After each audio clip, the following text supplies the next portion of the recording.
sec square 60 minus cos square 30 minus 2 tan 30 into cosec 60 by 1 plus tan square 30 কিচ্ছু নেই, মান বসানো শুরু করে দিচ্ছি। এগুলো তোমরা নিশ্চয়ই করতে পারবে, শুধুমাত্র করে দিতে হচ্ছে কারণ মেবি কারো কোথাও ভুল হয়ে যাক বা অসুবিধা থাক তার জন্য। sec 60 সম্ভবত √2 স্কোয়ার মাইনাস cot 30 হলো tan 30 উল্টো, তার মানে 1/√3, তার জায়গায় √3 মাইনাস 2 tan 30 1/√3 হয়। আর cosec 60 হলো sin 60 উল্টো, sin 60 মানে √3/2, তাহলে cosec 60 হচ্ছে 2/√3 1 প্লাস tan 30 1/√3, তার মাথায় স্কোয়ার আছে, স্কোয়ার ভুলে যেও না, স্কোয়ার দিয়ে দিলে। এরপর ব্রেকেট তোলা যাক, ঠিক আছে? দেখে নাও আমরা এবারে ব্রেকেট তুলছি। তাহলে ব্রেকেট যদি আমরা তুলে দিই তাহলে তুমি প্রথমে কি পাচ্ছ? sec 60 থেকে, আচ্ছা সরি sec 60টা শুধু √3 হবে, sec 60 2 হবে, তাহলে 2 স্কোয়ার মানে 2 দুগুণে 4 মাইনাস রুট স্কোয়ারকে খাবে, পড়ে রইল 3 মাইনাস 2 উপরে উপরে গুণ নিচে নিচে গুণ, কাটাকাটি দিয়ে যাবে না, দেখতে পাচ্ছ তুমি, কারণ এগুলো সব উপরে আছে আর এগুলো নিচে আছে, কেউ কাউকে কাটতে পারবে না। তাহলে উপরে উপরে গুণ, 2 একে 2 2 দুগুণে 4 2 দুগুণে 4 বাই √3 শুধু 3 হয়, √3 গুণ হলে গোটা 3 হয়ে যায়। তার কারণ আমি একটু বলে নিই একবার, মনে করো √3 আর √3 গুণ করছো, তাহলে যেমন এ আর এ গুণ করলে কি লিখতে পারি আমরা? এ স্কোয়ার লিখতে পারি। তেমনি √3 যদি গুণ করো তাহলে √3 স্কোয়ার রুট লিখতে পারো। আর স্কোয়ার আর রুট হলে কি হয়? স্কোয়ার রুটকে খায় পড়ে থাকে 3, তার মানে এক কথায় √3 শুধু 3। তাহলে সেই রকম আর কি, √3 গুণ করলাম শুধু 3 হয়ে গেল। এবার নিচে আসছি 1 প্লাস 1 স্কোয়ার মানে 1, আর রুট স্কোয়ারকে খাবে পড়ে রইল 3, ঠিক আছে? এবারে যোগ বিয়োগ করে নিয়ে যাক একটু, 4 থেকে 3 গেলে 1 বিয়োগ করে লিখে দিলাম এখানে মাইনাস, এটা তো 4/3 আছে,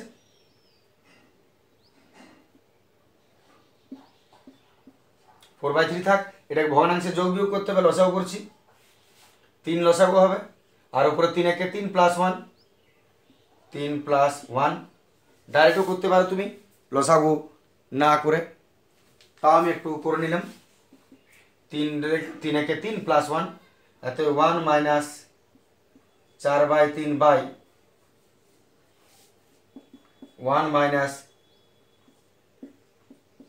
4/3 উপরে আর নিচে 3 একে 4/3, এতএব এটা 1 রয়ে গেল মাইনাস 4/3, আর নিচেরটা উপরে গেলে 4/3টা কি হবে? 3/4, নিচেরটা উপরে গেলে পাল্টে যায়, কেটে নিচ্ছে 3 3 আর 4 4, এত 1 মাইনাস এখানে কত পড়লো? সব কেটে গেলে 1, 1 আর 1 বিয়োগ করলে কত হয়? 0, তাহলে আমাদের উত্তর 0। চলে আসছি আমরা 12-2 এর প্রশ্ন। 12-2 এর প্রশ্ন দেখো, tan square 3 plus cot square 3 10/3 হলে এর মান বার করতে বলেছে। তো তুমি বীজগণিতের অঙ্ক মনে করো যে a square plus b square দেওয়া আছে, তাহলে a স্কোয়ার প্লাস b স্কোয়ারের ফর্মুলা দুটো হয়, ভেবে দেখো, a স্কোয়ার প্লাস b স্কোয়ারের দুটো ফর্মুলা হয়, a প্লাস b তার হোল স্কোয়ার মাইনাস 2ab, আর নাহলে এটা মাইনাস হলে এটা প্লাস। তাহলে আমি এক কাজ করি, আমি a square plus b square মানটা ধরে অঙ্ক শুরু করছি, a স্কোয়ার প্লাস b স্কোয়ারে ভাঙি, a প্লাস b তার whole square minus 2ab, a plus b তার হোল স্কোয়ার মাইনাস 2ab, আর ওদিকে যা আছে আপাতত থাক,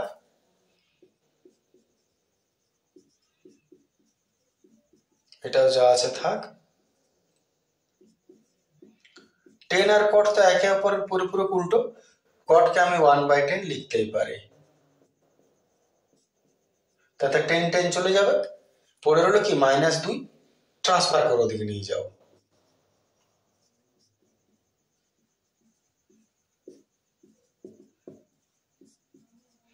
-2 দিয়ে গেল +2, এতএব tan theta plus cot theta, আর স্কোয়ারটা ট্রান্সফার করে দেবো, লসাগু করুন একটু এটা আগে, 3 দুগুণে 6, স্কোয়ার ট্রান্সফার করলে রুট হবে, তার মানে এটা হলো 16/3 16 বর্গমূল 4 আর রুট স্কোয়ারটাতে খেতে পারবে না 4√3, যাই বেরোলো থাক। এইবারে এই মানটা দেখো এটার সঙ্গে মিলে গেল। এবারে মাইনাসের ফর্মুলায় ভাঙো সেম, তাহলে এটা পাবে। তাহলে আবার প্রশ্নটা আরেকবার মানটা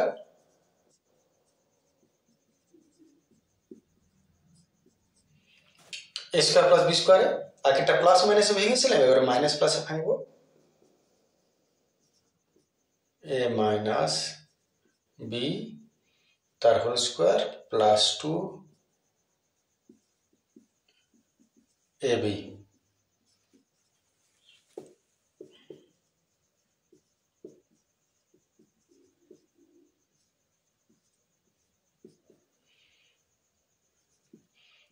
এটা কিরকম, কট মানে 1/10 বা 10 কে কট করো বা কট কে 10 করো, কেটে গেল, এরা 2 রইলো, ট্রান্সফার করছি।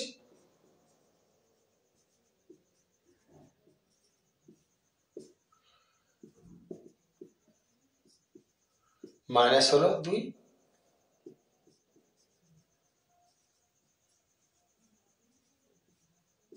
এই হোল স্কোয়ার দিকে ট্রান্সফার করবো, 10 মাইনাস 6 4/3 2, আর এটা রুট খেতে পারবে না। দেখে নাও এতটা বেরোলো। এবার আমাদের শেষ কাজে আসছি, মান বসাবো। এখানে মান বসানো যাক। তাহলে মান যদি আমরা বসাই, তাহলে এবারে শেষ কাজ। এবার প্রশ্নটা লিখি, tan theta plus cot theta minus tan theta minus cot theta. tan theta plus cot theta মান 4/√3, cot বাই 10, cot মাইনাস 10 2/√3। দেখে নাও লসাগু করে √3 হবে, এটা 4 মাইনাস 2, 4 থেকে 2 2/√3। দেখে নাও এত পর্যন্ত। এবারে নিচে আছে √3টা করণে বটে। তাহলে তুমি চাইলে হরনেশন করে নিতে পারো, নাহলে তুমি এটা উত্তর রাখতে পারো।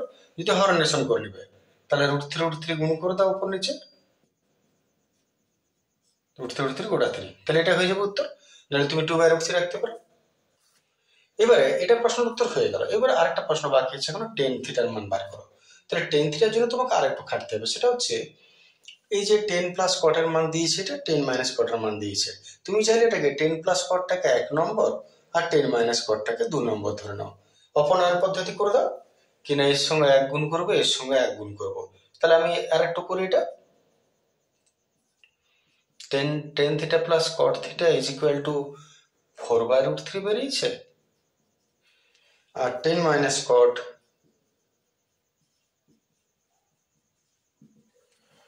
2/√3 বেরিয়েছে। এটা যদি আমরা কেটে দিই তাহলে 10 2 পাবো,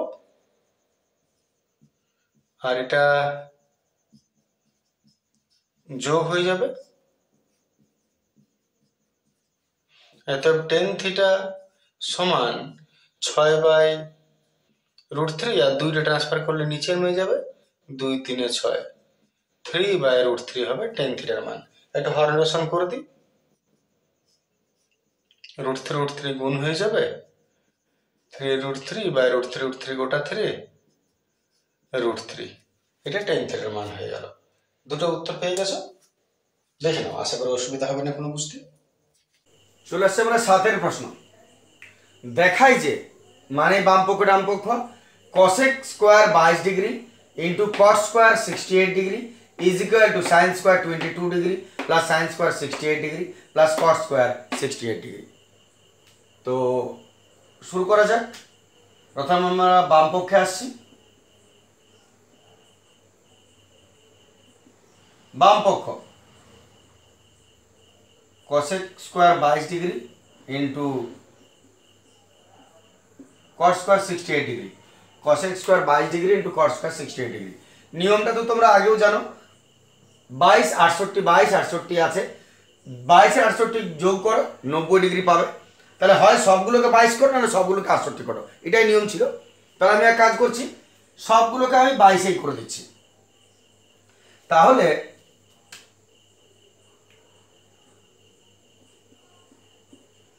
cosec square 22 degree into cot square 68 জায়গায় কি লিখবো 90 মাইনাস উল্টোটা বিয়োগ করলে সে 68 পাচ্ছ তুমি। এরপর cot 90 minus theta, cot 90 minus theta কি হয় tan থিটা হয়। তাহলে cot 90 মাইনাস tan থিটা আর স্কয়ারটা স্কয়ারের জায়গায় রইল। আর একটু এগিয়ে যাওয়া যাক। এবারে এটাকে তুমি কি করে সলভ করে ছোট করবে এটা তোমার মাথায় আসতে পারে। তো তুমি যদি আগে বলেছো ফর্মুলাগুলো যদি তুমি জানো তাহলে তোমার পক্ষে বোঝা সহজ। cosec মানে সাইনের উল্টো, এটা মাথায় আছে আমার। আর টেনের একটা ফর্মুলা হয় কি সাইন বাই কস। তাহলে cosec তো সাইনের উল্টো, cosec কে তুমি 1 বাই সাইন লিখতে পারো। তাহলে cosec কে আমি 1 বাই সাইন লিখতে পারি, একে উপরের উল্টো। আর টেনের ফর্মুলা tan থিটা সমান হলো sine theta by cos theta, যদি না জানা থাকে। তাহলে যদি এটা লেখা আছে তোমাদের আগে, তাহলে tan থিটা যখন আছে তাহলে তুমি সাইন বাই কস করে দাও, sine theta by cos theta. তাহলে cosec কে 1 বাই সাইন ওর ফর্মুলা, আর টেনের ফর্মুলা সাইন বাই কস। দেখো একটু কাটাকাটি চলে যাচ্ছে, সাইন স্কয়ার গেল, 1 বাই কস স্কয়ার রইল, 1 বাই কস স্কয়ার থিটা রইল। এবার 1 বাই কস যখন আছে 1 বাই কেন রাখবে, সোজা করে দাও। 1 বাই কস কি হবে, কসের উল্টো যে sec, কসের উল্টোকে sec, তাহলে 1 বাই কস হলো sec স্কয়ার থিটা। বাস বাম পক্ষের কাজ শেষ। চলে আসি ডান পক্ষ।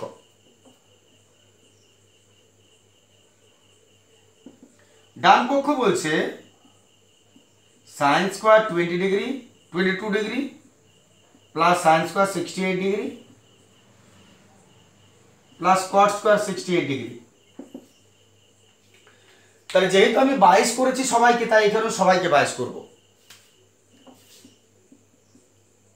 সাইন স্কয়ার 22 থাক, 68 জায়গায় আমি কত লিখবো 90 মাইনাস 22, বিয়োগ করলে ওটাই পাবে। এটাও এরকম কট স্কয়ার 90 মাইনাস 22, তাহলে 68 পাবো। এরপর যার যেটা ফর্মুলা তাকে দেবে, সাইন স্কয়ার 22 যেমন আছে থাক, সাইন 90 মাইনাস থিটা কি হয় sine 90 minus theta cos theta, তাহলে কস আর স্কয়ারটা দিয়ে দাও আর থিটা, ঠিক আছে। আর cot 90 minus theta tan theta, cot 90 minus theta tan theta, স্কয়ারটা রয়ে গেল থিটা। এরপর আবার ভাবো ফর্মুলা, কারণ তোমাকে ছোট করার আছে। তাহলে যদি ফর্মুলা ভাবো তাহলে আরো ফর্মুলা পাবে। এটা sine square theta plus cos square theta, sine square theta plus cos square theta সমান 1, তাহলে এর জায়গায় হয়ে গেল 1, আর প্লাস ধরলক্ষণ আছে tan স্কয়ার থিটা। এরপর 1 প্লাস tan স্কয়ার থিটা কি হয় 1 প্লাস tan স্কয়ার থিটা হয় sec স্কয়ার থিটা। কেন হয় আমি আবার মনে করাই ফর্মুলা। 1 tan ফর্মুলা কি ছিল, ফর্মুলা ছিল sec square theta minus tan square theta is equal two 1। মূল formula sec square theta minus tan square theta, তিনটা ফর্মুলা হয় sin cos, cosec sec, sec tan আর cosec cot, সেই তিনটা ফর্মুলার এটা sec square theta minus tan square theta is equal two 1। অতএব sec square theta সমান 1 plus tan square theta লিখতে পারি। তাহলে 1 প্লাস tan স্কয়ার থিটার জায়গায় আমি লিখতে পারি sec স্কয়ার থিটা। দেখো এলে চার আসিমেন্ট, এত বাম পক্ষ সমান ডান পক্ষ, তারপর প্রমাণিত। একজন ব্যক্তি দোকানে গেছে এবং দোকানদারকে একটা ফ্লাস্ক দিল।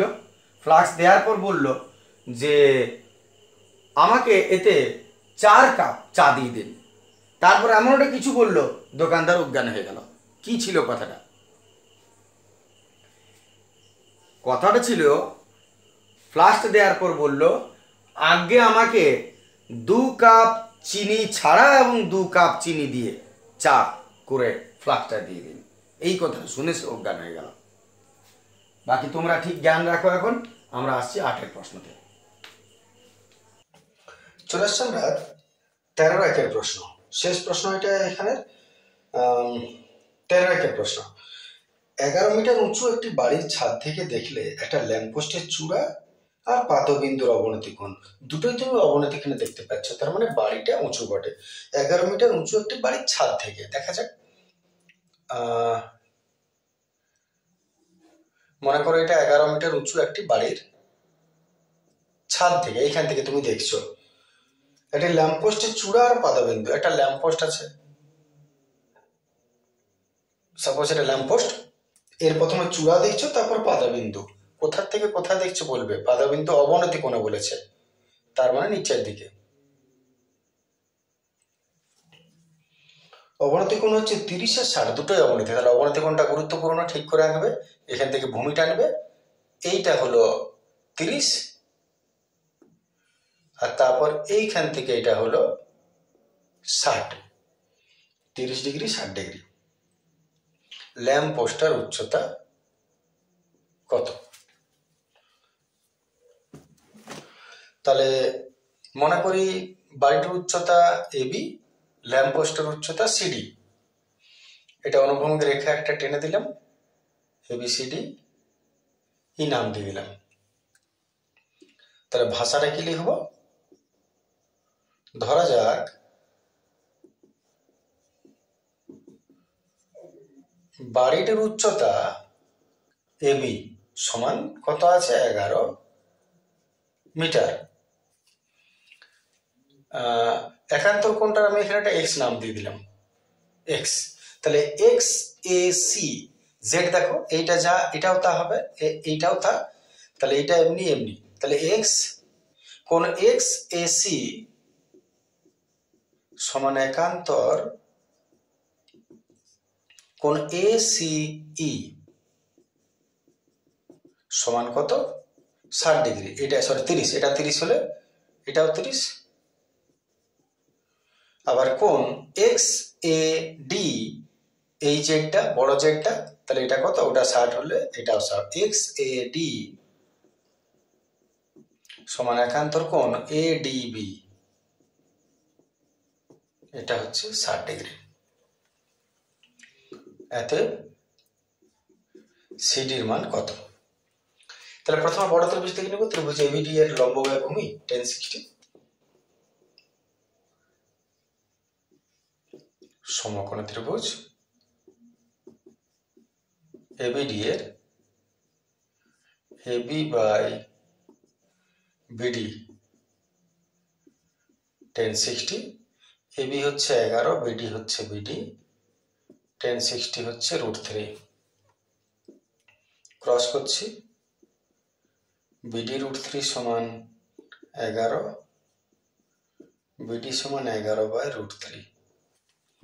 বিডি বেরিয়ে গেলে 11/√3 রেখে দাও। এইবারে এই ত্রিভুজে চলে আসি। ত্রিভুজ এ ইসি, সমকোণী ত্রিভুজ এ ইসি এর লম্ব ব্যয় ভূমি 1030, এই বাই সি 1030। এবারে এই কত জানা নাই, রেখে দাও। কিন্তু ইসি কত আমরা জানি, বিডি মানে ইসি। তাহলে বিডির মান যা বেরোলো তার জায়গায় ইসির জায়গায় আমি বসাতে পারি। সমান কত? 1030 মানে 1/√3। কিন্তু কার মান কোথায় বসালে এটা তুমি লিখে দিতে বাধ্য, যেহেতু এটা সমান এটা, নালে কিন্তু নম্বর কাটা যাবে। ওটা তোমাকে লিখতে হবে, যেহেতু ইসি যা বিডি দা, দুটো অনুভব তলবটা একই।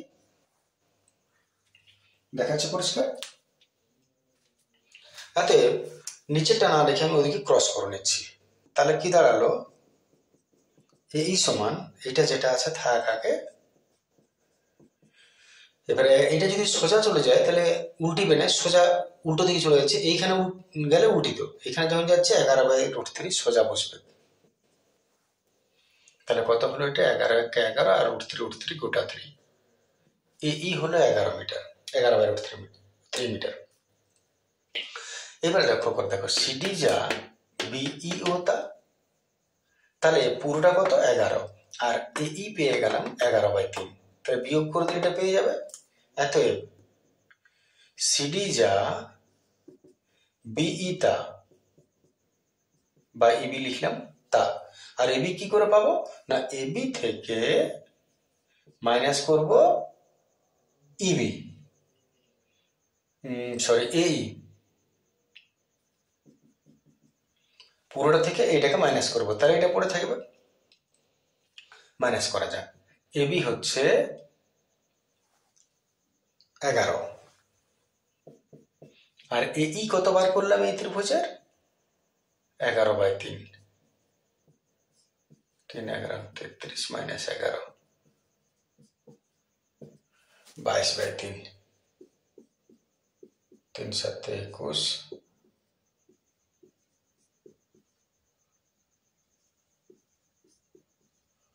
করতে থাকবে যতক্ষণ না মিলবে 7.33 মিটার। যখন ভাগ মিলবে না তখন সেটা কিন্তু প্রায় লিখতে ভুলে যেও না, দশমিকের পর 3টা খাওয়াবে, একটা কমাবে। ঠিক আছে, এরপর একটা বইয়ের অঙ্ক বটে, আমি লিঙ্ক দিয়ে দিব বা আমি ভিডিওটা এখানে দিয়ে দেবো, দেখা যাক যা হয়।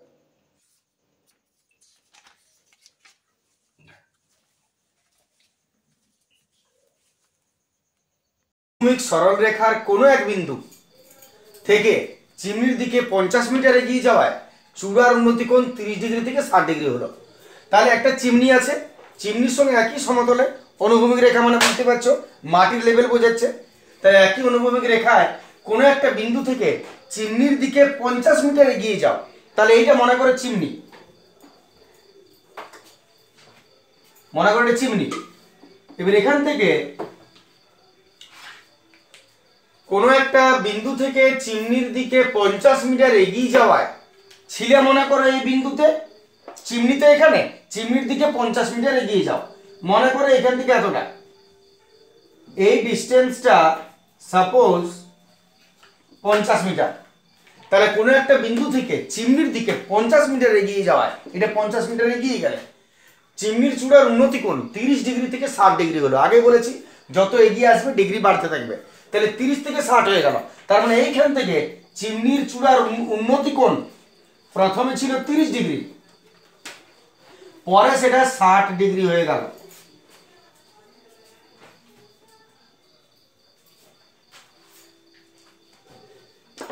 সরি, এটা একটু ছবিটা, এটা 60 ডিগ্রি হয়ে গেল।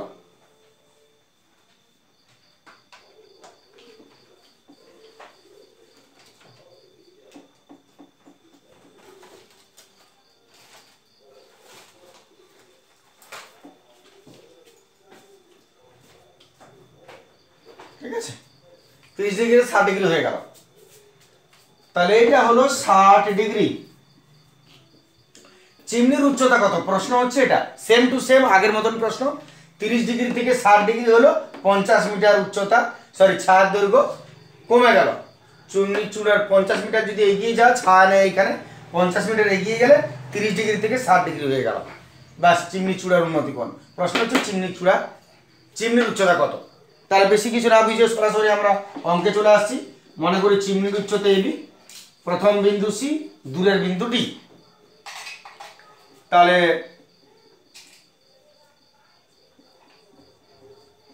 মনে করি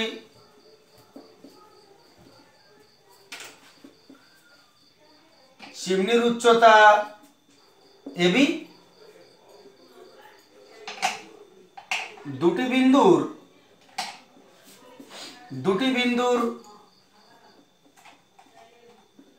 কাছেরটি সি এবং দূরেরটি ডি। যে ভাষা তুমি লিখবে তোমার ইচ্ছা। দুটি বিন্দুর কাছেরটি সি, দূরেরটি ডি ধরে নিলাম আমি। কোণ এসিবি সমান 60 ডিগ্রি, আর কোণ এডিবি সমান 30 ডিগ্রি। আর সিডি সমান 50 দিয়েছে, CD is equal to 50 metre. এত এবি সমান কত, জাস্ট কোশ্চেন হচ্ছে এবি সমান কত, এটা তোমাকে প্রাথমিক লিখতে হচ্ছে, এটা তো বহুবার হয়েছে। তাহলে আমরা চলে আসছি সরাসরি উত্তরে। মুছিনি জায়গাটা, প্রয়োজনে আগে মুখস্থ হয়ে গেছে নিশ্চয়ই, পজ করে নেবে। তাহলে আমরা কি করব, সেই একই প্রসিডিউরে যাব। ছোট ত্রিভুজ প্রথমে, সমকোণী ত্রিভুজ এবিসি থেকে পাই, সমকোণী ত্রিভুজ এবিসি থেকে পাই, সমকোণী ত্রিভুজ এবিসি থেকে পাই। এবিসির মধ্যে তুমি কি কি পাচ্ছ দেখো আগে। প্রথমে আমরা লম্ব বাই ভূমি, তার মানে এবি বাই বিসি, 10 প্রথমে ত্রিভুজ 60, তুমি এবিরও মান জানো না, বিসিরও মান জানো না, 10 60 √3। নিয়ম ছিল প্রথম ক্রসটা আগে আমরা করব, বিসি √3। কারণও বলে দিয়েছিলাম আমি, যেটা নির্ণয় করতে হয় সেটা পরে ক্রস করা দরকার, ওটা ভেতরে রাখো, বা সেটাকে ছেড়ে দাও। এবারে চলে আসছি ত্রিভুজ এবিডি। এবার সমকোণী ত্রিভুজ এ বি ডি থেকে লম্ব বাই ভূমি এবি বাই বিডি, লম্ব বাই ভূমি এবি বাই বিডি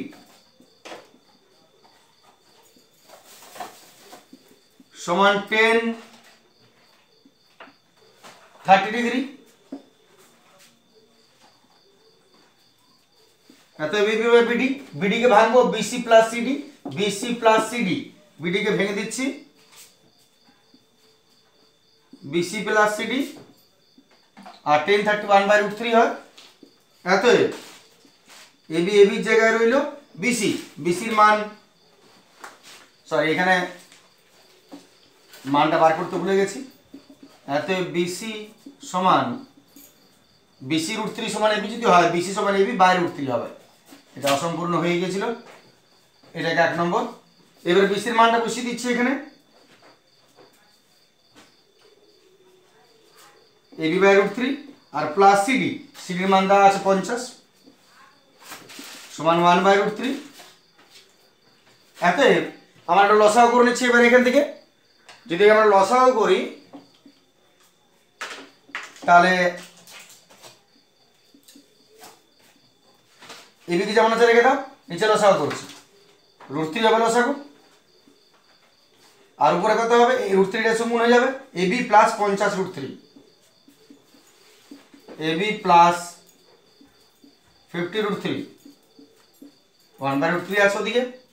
তাহলে লসাগু √3 করলাম, উপরে হবে এবি প্লাস 50 √3, আর নিচে তো লসাগু √3 হয়েছে। এবারে ক্রস করে নিচ্ছি। আচ্ছা, এবারে নিচের √3টা উপরে উঠে যাবে, নিচের √3টা উপরে, √3 ইন্টু এবি বাই যেটা আছে থাক। এটা তোমরা যত ডাইরেক্ট করতে পারবে করতে পারো, আমি জাস্ট যদি কারো অসুবিধা হয় তার জন্য একটু বেশি লিখছি। তাহলে এটা উপরে চলে যাচ্ছে, √3 নিচেরটা উপরে গুণ হয়ে যাবে, এবি √3 হয়ে গেল, আর এটা তো নিচের নিচেই আছে, আর এটা তো যেমন আছে তেমনি আছে। এবারে ক্রস মাল্টিপ্লিকেশন করে নিই, আমি উপরেটা মুছে নিচ্ছি।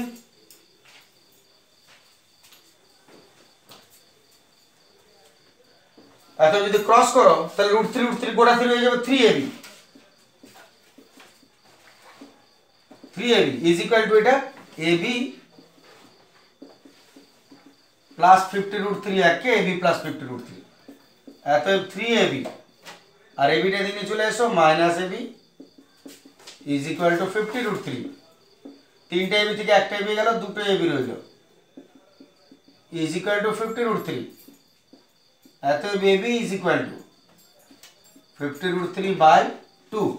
দেখে নাও, ঠিক আছে, 2 চিসাং 50 হয়, এত 25 √3, ab সমান 25 √3, একক আছে মিটার, 25 √3 মিটার। তাহলে আমাদের চিমনির উচ্চতা হলো 25 √3 মিটার। বাস, এটাই আমাদের উত্তর হয়ে গেল। তাহলে একটা প্রশ্ন আছে, দুটো জায়গা একটু মন দিয়ে বুঝবে, প্রথমে একটা জায়গা, পরের একটা জায়গা। গ্রামের আয়তক্ষেত্রাকার মাঠের দৈর্ঘ্য প্রস্থ যথাক্রমে 20 মিটার 15 মিটার। তাহলে গ্রামে আয়তক্ষেত্রাকার একটা মাঠ আছে,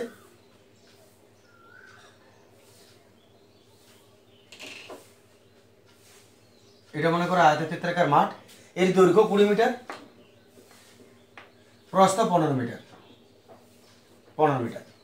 মাঠের ভিতরে 4টি কোণে পিলার বসানোর জন্য 4টা কোণে পিলার বসাবে। তার জন্য 4 মিটার দৈর্ঘ্য বিশিষ্ট 4টি ঘনকাকৃতি গর্ত কেটে, তাহলে মাঠটার চারদিকে 4টা পিলার বসাবার জন্য ঘনকের আকারে 4 কোণ সমান মাটি কেটে গর্ত করা হলো, এবং গর্ত কেটে অপসারিত মাটি ওই 4টা গর্ত থেকে যে মাটিটা উঠলো সেটা অবশিষ্ট জমির উপর ছড়িয়ে দেওয়া হলো। বাকি যে জমিটা আছে তার উপরে ছড়িয়ে দিলে।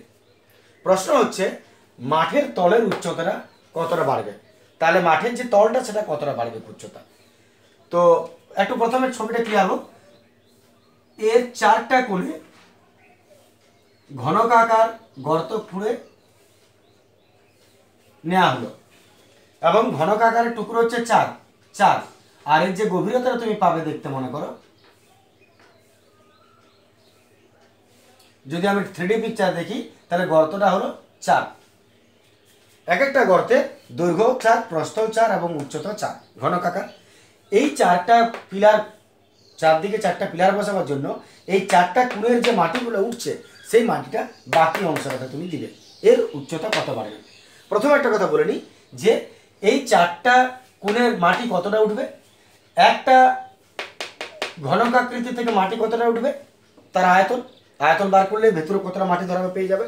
তাহলে তুমি যদি একটা গর্তের আয়তন বার করো তাহলে একটা গর্ত থেকে কতটা মাটি উঠছে পেয়ে যাবে। 4 দিয়ে গুণ করে দাও, তাহলে 4টা গর্ত থেকে কতটা মাটি উঠছে সেটা পেয়ে যাবো।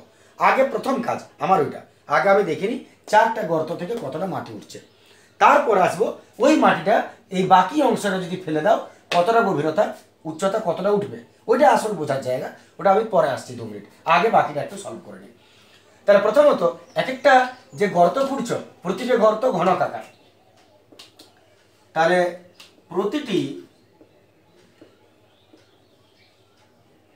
ঘনকাকার গর্তের আয়তন কত হবে, ঘনকের আয়তনে হলো বাহু কিউব, আর এক একটা ঘনকের বাহু বলেছে 4 করে, 4 কিউব, 4 4 16, 4 16 64, 64 ঘন মিটার। তাহলে প্রতি গর্তের আয়তন 64 ঘন মিটার হলো। তাহলে এক একটা গর্ত থেকে যদি 64 ঘন মিটার মাটি বেরোয়, কটা গর্ত আছে, 4টা প্লেয়ারের 4টা, অতএব 4টি গর্তের আয়তন 64 ইন্টু 4, আমরা গুণ করে নিচ্ছি, 4 4 16 18, 4 4 16 18, 4 4 24 আর 25, 256 ঘন মিটার। তাহলে 4টা পিলার থেকে টোটাল কতটা মাটি উঠছে, 256 ঘন মিটার মাটি উঠবে। এতটা পর্যন্ত তুমি আগে রেডি করে নাও যে হ্যাঁ 4টা পিলার থেকে মাটি উঠবে এতটা। এইবারে এই যে মাটিটা উঠলো সেইটা এবারে বাকি জমিটাতে বসাবে, কারণ এখানে তো পিলার উঠবে, এখানে তো মাটিটা বসবে না, গর্ত করা আছে। বাকি জমিটা এইখানে তুমি কতটা, এইখানে বাকি মাটিটা ছড়াবে, এই মাটিটা এখানে ছড়াবে, এর উচ্চতা কতটা হবে এটা বোঝানোর জন্য আমাকে একটু সময় দিতে হবে 2 মিনিট। আমি কয়েকটা কথা একটু বলে নিই। মনে করো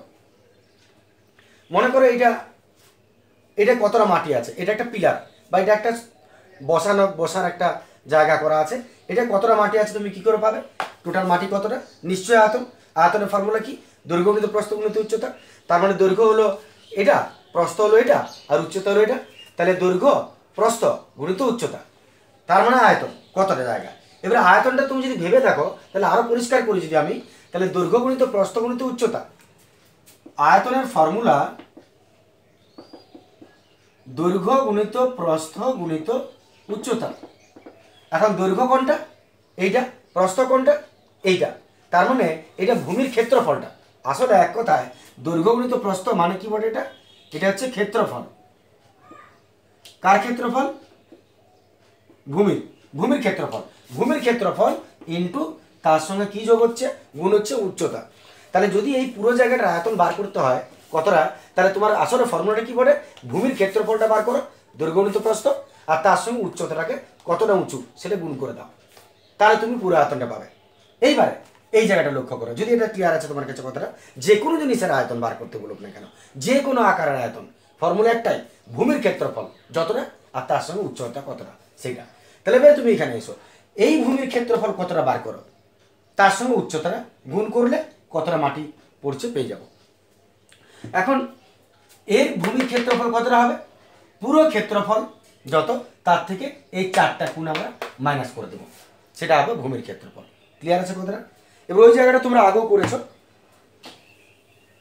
তাহলে ভূমির ক্ষেত্রফল আগে বার করি। ভূমির ক্ষেত্রফল বার করার জন্য আগে একটা উপরের অংশের ক্ষেত্রফল কত বার করি,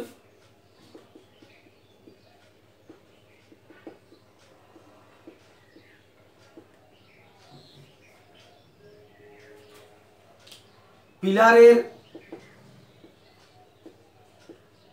স্থানে, তোমরা নিজের ভাষা লিখবে, পিলারের স্থানের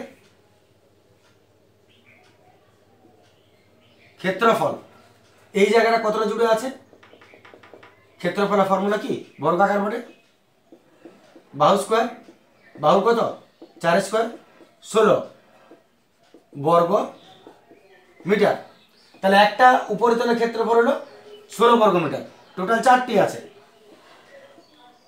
4টি স্থানের ক্ষেত্রফল, 4টি স্থানের ক্ষেত্রফল কত হবে, 4 গুণিত 16, 16 16 16 16 4 16 64 বর্গমিটার, 64 বর্গমিটার হলো 4টা জায়গা। এইবারে পুরো জায়গার ক্ষেত্রফল কত বার করে নিই,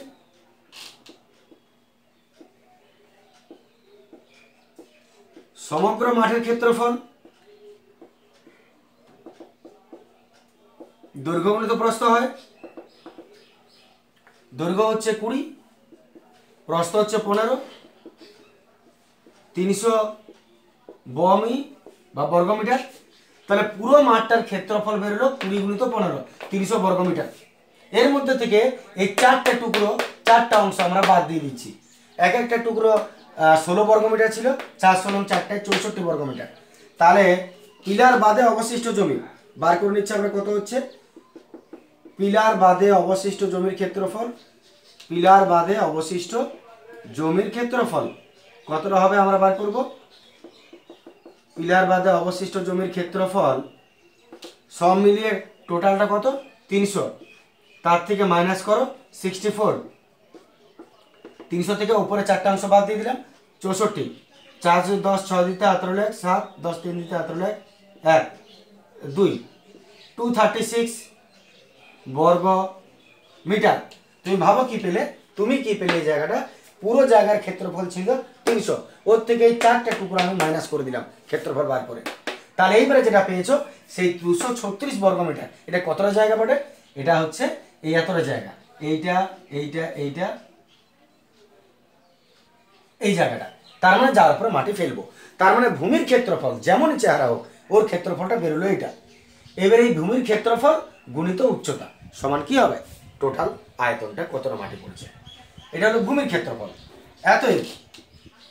এতএব যদি তুমি এতটা পেয়েছো, তাহলে এটা মাটি কতটা পড়বে, ওর উপরে মাটি কতটা পড়বে বলে দিয়েছি তোমাকে, মাটি পড়বে 4টি গর্ত থেকে যে মাটিটা উঠবে সেইটা, 4টি গর্ত থেকে কতটা মাটি উঠছে এটা। তার মানে এতএব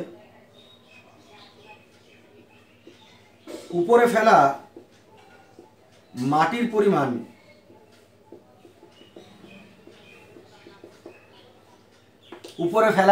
উপরে ছড়িয়ে দেওয়া মাটির পরিমাণ 256 ঘনমিটার। 4টা গর্ত থেকে যে মাটিটা উঠছে সেটা ফেলছো, তার মানে 256 ঘনমিটার। এইবারে নিচে ফর্মুলা বসাও, তাহলে মাটির ফর্মুলা কি হবে, ভূমির ক্ষেত্রফল গুণিত উচ্চতা, আয়তনের ফর্মুলা ভূমির ক্ষেত্রফল গুণিত উচ্চতা বা দৈর্ঘ্য প্রস্থ গুণ উচ্চতা, ভূমির ক্ষেত্রফল গুণিত উচ্চতা। ভূমির ক্ষেত্রফলটা কত বার করে রেখেছো, এইটা পিলার বাদে অবশিষ্ট জমি।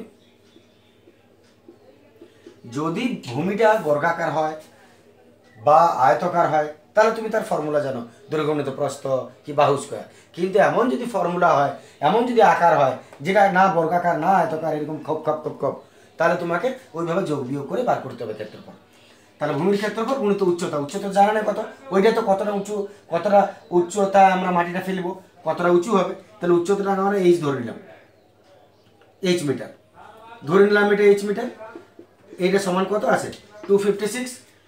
এবার এখান থেকে তুমি ট্রান্সফার করে এইচ পেয়ে যাবে, এত এইচ সমান 256 বাই হয়ে গেল 236, 256 বাই 236, কাটাকাটি করে 4 কা 2 1 2, 2 2 4 1, 2 8 16, 2 1 2, 2 18 36, আবার 2 ধরো 2 6 12, 2 4 8, 2 5 10, 1 2 9 18, 64 বাই 59, 64 বাই 59 আমার ডেসিমাল পয়েন্ট করে নিচ্ছি এবারে,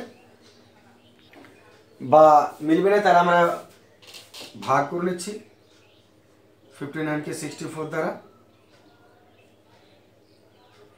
1/5 হচ্ছে 1/5 এটা হচ্ছে মিটার, কারণ এতক্ষণ আয়তন ছিল, ঘন ছিল, কিন্তু এবারে তো এইচ বার করছো, তাহলে মিটার হয়ে যাবে। এত যে মাটিটা আমরা দিব তা কতটা উঁচু হবে, সেই মাটির উচ্চতা কতটা বৃদ্ধি পাবে, 1/5 মিটার উচ্চতা বৃদ্ধি পাবে। ক্লিয়ার আছে? 4.2 সেমি দৈর্ঘ্যের ব্যাসার্ধের একটি সোনার নিরেট গোলক পিটিয়ে, সোনার নিরেট গোলক পিটাবার কি দরকার ছিল, দিয়ে দিলে এবার তো কাউকে, একটা নিরেট সোনার গোলক পিটিয়ে 2.8 সেমি দৈর্ঘ্যের ব্যাসের একটি নিরেট লম্ববৃত্তাকার দণ্ড তৈরি করা হলে দণ্ডটির দৈর্ঘ্য কত? তাহলে প্রশ্নটা একটু ঠিক করা হয়েছে, ছবিতে হয়ে যাবে, একটা চিত্র করে নিই। একটা নিরেট সোনার গোলক আছে, এ হলো গোলক, গোলকের ব্যাসার্ধ 4.2 সেমি বলেছে, ব্যাসার্ধ দ্যাট মিন্স রেডিয়াস 4.2 সেমি, রেডিয়াসটা 4.2 সেমি, সোনার নিরেট গোলক পিটিয়ে আমরা করে দিল 2.8 সেমি ব্যাস একটা নিরেট লম্ববৃত্তাকার দণ্ড তৈরি করা হচ্ছে। তাহলে গোল বলটাকে পিটিয়ে একটা দণ্ড তৈরি করে দিল, তাহলে দণ্ড লম্ববৃত্তাকার দণ্ড বলেছে, মনে করো এরকম দণ্ডটা তৈরি করে দিল, তাহলে সোনার নিরেট গোলক পিটিয়ে, এটাকে পিটিয়ে চ্যাপ্টা করে লম্বা করে 2.8 সেমি দৈর্ঘ্যের ব্যাসের 2.8 ব্যাস, 2.8 ব্যাস, ব্যাসটা হচ্ছে 2.8 সেমি, 2.8 সেমি দৈর্ঘ্যের ব্যাসের একটি নিরেট লম্ববৃত্তাকার দণ্ড তৈরি করা হলো। এইরকম এটাকে পিটিয়ে একটা দণ্ড তৈরি করে দিলে, তাহলে দণ্ডটার দৈর্ঘ্য কত, এর দৈর্ঘ্যটা বার করতে বলেছে, এর উচ্চতা কত, এই হলো পুরো প্রশ্নটা, একদম জলের মতো প্রশ্ন। তাহলে আমার একবার বলে নি প্রশ্নটা কি বলেছে তোমাকে, তোমাকে বলেছে যে একটা বৃত্ত আছে, একটা বৃত্ত গোলক, গোলকটাকে গলিয়ে, গোলকটার ব্যাসার্ধ দিয়ে দিয়েছে 4.2, গোলকটাকে গলিয়ে একটা দণ্ড তৈরি করছো, দণ্ডটার ব্যাস বলে দিয়েছে তোমাকে, তাহলে দণ্ডটার উচ্চতা কত হবে, কত লম্বা হবে, দেখা যাক কত লম্বা হবে। তুমি কি করবে, আমি কি করব, যেহেতু এটাকে গলিয়ে একটাই দণ্ড তৈরি করবে বলেই দিয়েছে, একটি দণ্ড তৈরি করে, যদি এটাকে গলিয়ে একটাই দণ্ড তৈরি করে তার মানে এইটাতে যতটা সোনা ছিল এখানেও ততটাই সোনা আছে, চুরি না হলে, তাহলে এইখানে যতটা সোনা ছিল এখানেও ততটা সোনা আছে, ঠিক, তার মানে এর কি, এর কিসের সমান হবে, এটায় কতটা সোনা আছে কি করে পাবে, আয়তনে পাবে, এটাই কতটা সোনা আছে কি করে পাবে, আয়তনে পাবে, তাহলে এইটা গলিয়ে যদি এটা তৈরি হয় তার মানে একটা কথা শিওর যে এটাই যতটা সোনা ছিল এটাও ততটা সোনা আছে, তার মানে এটাই শিওর যে এটার আয়তন যা এটার আয়তনও তা।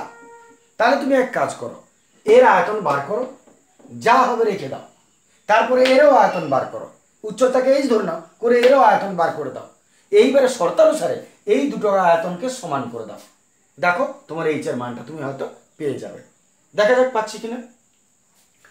তাহলে শুরু করছি গোলকের আয়তন, দেখে নাও পাওয়া যাচ্ছে কিনা, নিরেট গোলক, সোনার নিরেট গোলকের ব্যাসার্ধ 4.2 সেমি, ঠিক আছে, সোনার নীলের গোলকের ব্যাসার্ধ 4.2 সেমি। এতএব আয়তন, গোলকে তো আর কিছু দরকার হয় না, 4/3 পাই আর কিউব। 4/3 পাই ভাঙতে পারো, নাও ভাঙতে পারো, চারে রেখে দাও, আর কিউব 4.2 ইন্টু 4.2 ইন্টু 4.2 ঘন সেমি, 4.2 ঘন সেমি। এরপর তাহলে আয়তন বেরিয়ে গেল 4/3 পাই আর কিউব। যা বেরোলো রেখে দাও। আমি আগেই বলেছি যদি ভাগ করার থাকে বা শর্তানুসারে সমান করার থাকে তাহলে কাটাকাটি না করলেও চলে, তুমি নিজেই বুঝতে পারবে কি বলতে চাইছি, না কাটলেই সুবিধা পাওয়া যায়। তাই ডেসিমেলগুলো তুলে নাও, তুমি ডেসিমেলগুলো পরে তুলতে হবে, নাহলে এটাও 10, এটাও 10, এটাও 10, তাহলে কাটাকাটি একটু করে নিচ্ছে একবারে। 2 21 48, 2 5 10, 21/5, 21/5। এই জন্য এখানে যদি কেটে একবারে ছোট করে নাও তাহলে আরো সুবিধা হয়, এত গ্যাঞ্জামের দরকার হবে না, এখানে রেডিয়াসে তুমি কাটাকাটি করে নিলে। তাহলে আমাদের পড়ে রইল 4/3 পাই ইন্টু 21/5, 21/5, 21/5 ঘন সেমি। তাহলে এর আয়তন বার করে নিয়েছো, এই চ্যাপ্টার শেষ হয়ে গেল। চলে এসে এবারে দণ্ড, দণ্ডের, লম্ববৃত্তাকার দণ্ডের। লম্ব বৃত্তাকার দণ্ডের কি দিয়েছে? ব্যাস, ব্যাস ডায়ামিটার ডি 2.8 সেমি। দেখে নাও, ঠিক দেখতে পাওয়া যাচ্ছে, ব্যাস 2.8 সেমি।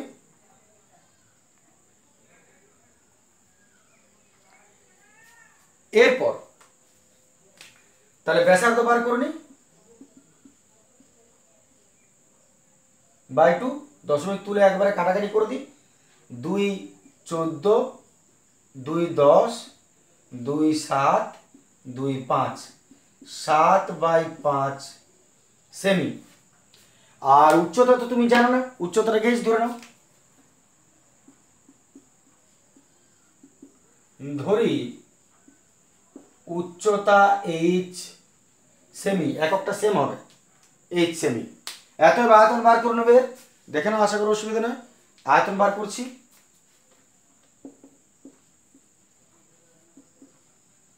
আয়তনের ফর্মুলা পাই আর স্কোয়ার এইচ, যেহেতু লম্ব বৃত্তাকার দণ্ড তাহলে পাইকে পাই রেখে দাও, আর স্কোয়ার ইন্টু এইচ ঘন সেমি। দেখে নাও, পাই আর স্কোয়ার এইচ ঘন সেমি হয়ে গেল এর আয়তন। এরপর কি করবো বলো তো? দুটোর আয়তন তো বার করে নিয়েছি, এবার আমাদের কি করার আছে? প্রশ্ন কি ছিল?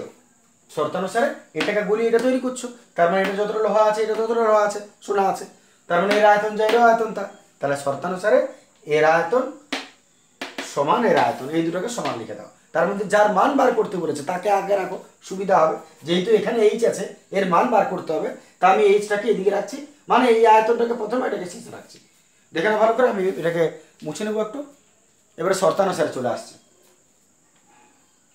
ঠিক আছে, শর্তানুসারে আসছি। এতএব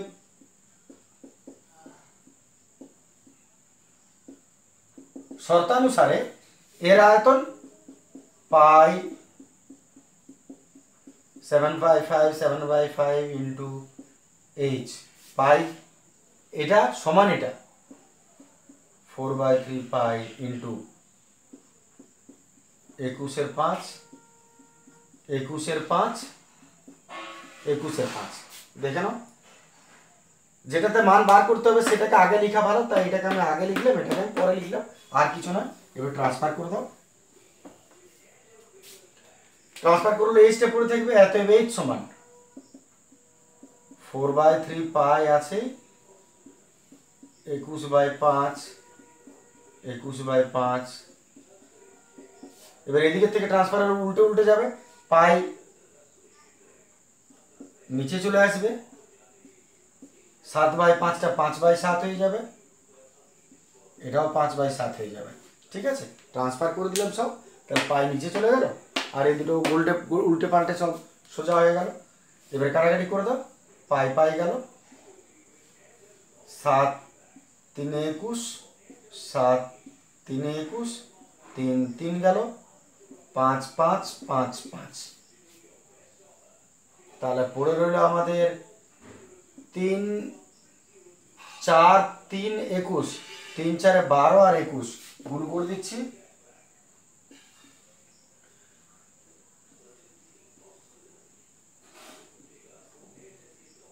252, 252/5 আছে, দেখে নাও, আশা করি ঠিকই আছে। 252/5 কাটাকাটি করে নিচ্ছি, সরি কাটাকাটি যাবে না, গুণ করে নিচ্ছি, আর কিছু করে নেই। 5 5 25, 5 4 20 সেমি।